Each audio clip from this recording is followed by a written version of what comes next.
আর একটু হলে আমার চোখের জল পড়তে লেগে যেত। প্রথমবার আসি হেয়ার কাট করতে, জানি না কিরকম হবে। কোনোদিন কাটিনি আমি চুল এরকম, তো দেখবো এখন আজকে পুরো হেয়ার ফল হচ্ছে না, ওই জন্য তাই ভাবলাম আগে কেটে দেখি কিরকম হয়। একদম পাতলা হয়ে গেছে চুল, নার্ভাস হয়ে আছে, এক্সাইটেডও লাগছে। চলো দেখি আগে কিরকম কাটে, তারপর তোমাদেরকে দেখো চুলের অবস্থা। দেখো আজকে দেখো কোনোদিন স্ট্যান্ড নিয়ে আসি না, সেলফি স্টিকটা নিয়ে আসি আজকে। তো গাইজ তোমাদেরকে আমি বিফোর হেয়ার লুকটা দেখাচ্ছি, আফটার দেখবে কিরকম হয়। তো যে ভাই দুটা আমার হেয়ার কাট করছিল ওই ভাই দুটাও ভিডিও ক্লিপটা নিল বিফোর আর আফটার লুক দেখানোর জন্য। তো যাই হোক, আমার মুখটা দেখো কিরকম, মানে নার্ভাস হয়ে আছি, ভয় ভয় লাগছিল ভিতর ভিতর কিরকম না কিরকম হবে। আমি কোনোদিন চুল কাটিনি, তো আবার সেলুনে যেয়ে ফার্স্ট টাইম চুল কাটছি। তো নার্ভাস তো থাকবোই।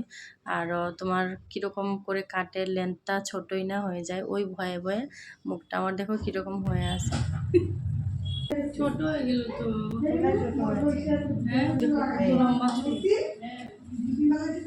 বেশি ছোট লাগছে না, বাঁধা হবে তো আবার বড় হয় না আমার।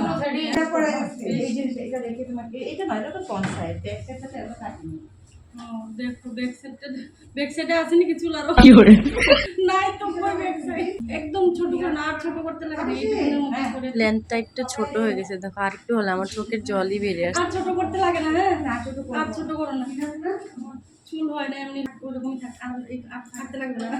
কষ্ট লাগছে চুল দেখে, হয় না চুল, কত কষ্ট হয় না। না চুল আমার গ্রোথ নাই একদম,